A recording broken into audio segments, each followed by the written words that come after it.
सुनीता सुबह 7 बजे सोकर उठी। कुछ देर तो वह अपने बिस्तर पर ही बैठी रही। वह सोच रही थी कि आज उसे क्या क्या काम करने हैं। उसे याद आया कि आज तो बाजार जाना है। सोचते ही उसकी आंखों में चमक आ गई। सुनीता आज पहली बार अकेले बाजार जाने वाली थी। उसने अपनी टांगों को हाथ से पकड़कर खींचा और उन्हें पलंग के नीचे की ओर लटकाया और फिर पलंग का सहारा लेते हुए अपनी पहिया कुर्सी की तरफ बढ़ी। सुनीता चलने फिरने के लिए पहिया कुर्सी की मदद लेती है। आज वह सभी काम फुर्ती से निपटाना चाहती है। हालांकि कपड़े बदलना, जूते पहनना आदि उसके लिए कठिन काम है, पर अपने रोजाना के काम करने के लिए उसने स्वयं ही कई तरीके ढूंढ निकाले हैं। 8 बजे तक सुनीता नहा धोकर तैयार हो गई। माँ ने मेज पर नाश्ता लगा दिया था। माँ, अचार की बोतल पकड़ाना। अलमारी में रखी है, ले लो। सुनीता खुद जाकर अचार ले आई। नाश्ता करते करते उसने पूछा, माँ, बाजार से क्या क्या लाना है? 1 किलो चीनी लानी है, पर क्या तुम अकेले संभाल लोगी? पक्का। सुनीता ने माँ से झोला रुपए लिए अपनी पहिया कुर्सी पर बैठकर वह बाजार की ओर चल दी। सुनीता को सड़क की ज़िंदगी देखने में मज़ा आता है। चूँकि आज छुट्टी है, इसीलिए हर जगह बच्चे खेलते हुए दिखाई दे रहे हैं। सुनीता थोड़ी देर रुककर उन्हें रस्सी कूदते, गेंद खेलते देखती रही। वह थोड़ी उदास हो गई। वह भी उन बच्चों के साथ खेलना चाहती थी।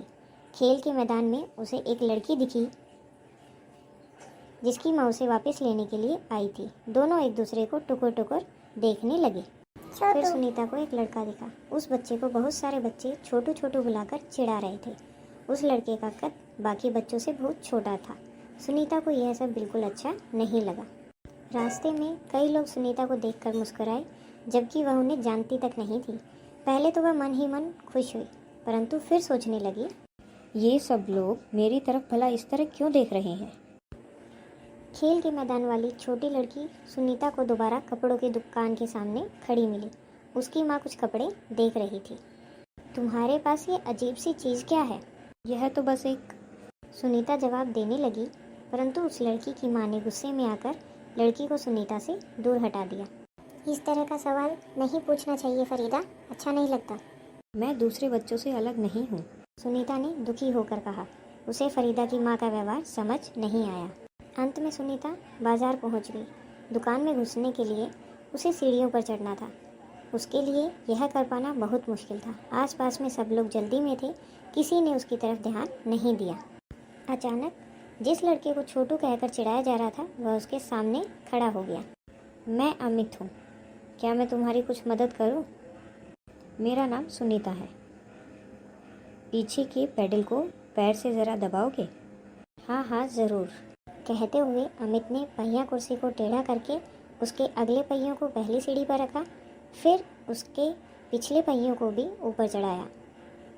सुनीता ने अमित का धन्यवाद किया और कहा, अब मैं दुकान तक खुद पहुंच सकती हूँ। दुकान में पहुंचकर सुनीता ने 1 किलो चीनी मांगी। दुकानदार उसे देखकर मुस्कुराया। चीनी की थैली पकड़ने के लिए उसने अपना हाथ बढ़ाया ही था कि दुकानदार ने थैली उसकी गोद में रख दी। सुनीता ने गुस्से में कहा, मैं भी दूसरों की तरह खुद अपने आप सामान ले सकती हूँ। उसे दुकानदार का व्यवहार बिल्कुल अच्छा नहीं लगा। चीनी लेकर सुनीता और अमित बाहर निकले। लोग मेरे साथ ऐसे व्यवहार करते हैं जैसे कि मैं कोई अजीबोगरीब लड़की हूँ।